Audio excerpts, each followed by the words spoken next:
Akala mo kilala mo si Freren. Mali ka. May mga sikreto siya na masakit, at hindi napansin ng karamihan. What if, the story of Freren isn't about adventure, but about regret? Sa video na ito, i-expose natin ang 7 hidden secrets sa Freren, Beyond Journey's End, na siguradong magpapabago sa pananaw mo, sa buong anime. From hidden emotions, untold past, hanggang sa mga detalye, na halos walang nakapansin. Ito ang dahilan kung bakit isa ito, sa pinakamalalim na anime ngayon. Warning mga ka-anime, may mga parts dito na sobrang emotional. Kung fan ka ng deep anime tulad ng Journey, Loss, at Meaning of Life, this video is for you. Don't forget to like, subscribe, and share. Para mas marami pang ganitong content. Paano kung ang pinakamalakas na mage ay hindi marunong magmahal, hanggang sa huli na ang lahat? Ito ang tunay na kwento ni Freren. Secret number 1. Immortality is a curse. Hindi blessing ang mahabang buhay ni Freren.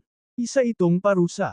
Habang lahat ng kasama niya tulad ni Himmel ay tumatanda at namamatay, siya ay nananatiling pareho at bata. Meaning, hindi niya na-appreciate ang moments, hanggang mawala na ang lahat. Secret number 2. She loved him too late. Isa sa pinakamasakit na truth. Hindi niya agad naintindihan ang feelings niya kay Himmel. At nung na-realize niya, patay na si Himmel. Ito ang pinaka-realistic na love story sa anime. Regret ang ending, hindi love confession. Secret number 3. Time works differently for her. Para kay Freren, ang 10 years, parang ilang araw lang. Pero para sa tao, isang buong buhay na iyon. Kaya maraming bagay ang hindi niya napapansin. Hanggang sa huli na. Secret number 4. Magic is her escape. Hindi lang hobby ang magic. Ginagamit niya ito para takasan ang emotions niya. Instead na maramdaman ang lungkot, mas pinipili niyang mag-focus sa spells. Secret number 5. She cries, but too late, most painful. Ito ang pinaka-heartbreaking. Umiiyak si Freren, pero hindi dahil may nangyayari ngayon. Umiiyak siya sa mga bagay na natapos na. At doon mo marirealize, hindi lahat ng regret may second chance. Secret number 6. Every journey is a goodbye.